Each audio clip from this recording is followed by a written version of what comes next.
Once upon a time, in a quiet town surrounded by open fields and gentle hills, lived a 24-year-old young man named Ryan. From the outside, Ryan looked normal. He had a job, friends, and a routine. But inside, his mind was never quiet. Every morning, Ryan woke up tired. Every night, he went to bed exhausted. Not because his body was weak, but because his mind never stopped. Thoughts came one after another, mistakes from the past. Conversations he replayed again and again. Dreams that didn't work out. Fears about the future. Money, career, relationships, failure. His mind felt like a storm with no pause. Because of this, Ryan struggled to sleep. Even when he slept, his thoughts stayed awake.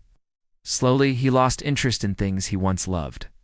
He smiled less, laughed less, and deep inside, he felt empty. People around him often said, "Just relax, stop thinking so much. Everything will work out."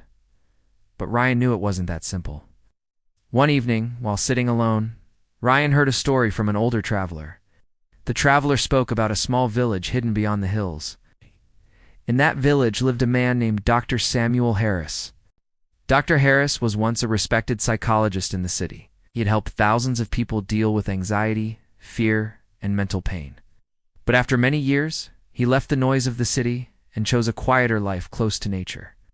People said he no longer gave traditional therapy. Instead, he taught something deeper, how to calm the mind. That night, something shifted inside Ryan. For the first time in a long while, he felt hope. If anyone can help me, Ryan thought, it has to be this man. The next morning, Ryan packed a small bag and began his journey.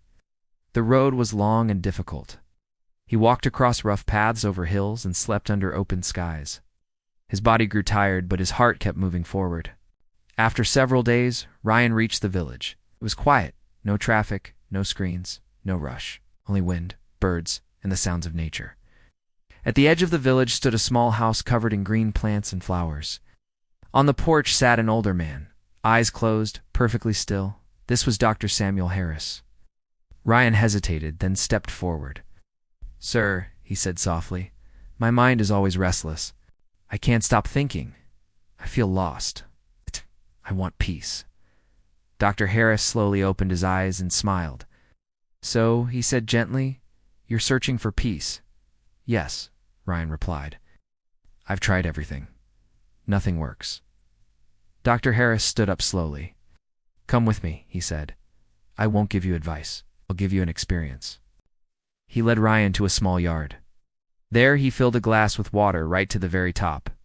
He handed the glass to Ryan and said, "Walk to the end of the village and come back. But don't spill even a single drop."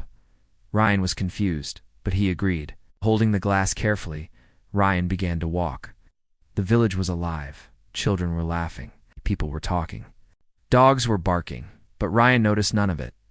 His eyes stayed on the glass. His steps were slow. His breathing was calm. For the first time in years, his mind focused on only one thing. No past. No future. Only this moment. After reaching the end of the village, Ryan returned safely. "I did it," he said. "I didn't spill a single drop." Dr. Harris smiled. "Did you see the children playing? Did you hear the dogs barking?" Ryan shook his head. "No, I was only focused on the glass." Dr. Harris nodded. "That," he said calmly, "is the lesson. When your mind stays in the present moment, there's no space for fear, no space for regret, and no space for unnecessary thoughts. For those few minutes, your mind was silent. That silence is peace." Ryan felt something change inside him. "So peace isn't about stopping thoughts?" he asked. "No," Dr. Harris replied. "Thoughts will come and go. Peace comes from not following them." As the sun slowly set, birds returned to their nests. Ryan stood up, calm and clear. "Thank you," he said. "You didn't fix my problems, but you showed me how to live with them." Dr. Harris smiled. "Remember," he said, "peace isn't something you find outside, it's something you return to again and again." Ryan walked back home. The world looked the same, but he was different. The storm inside his mind was quieter now, because he understood one simple truth. Peace lives in the present moment.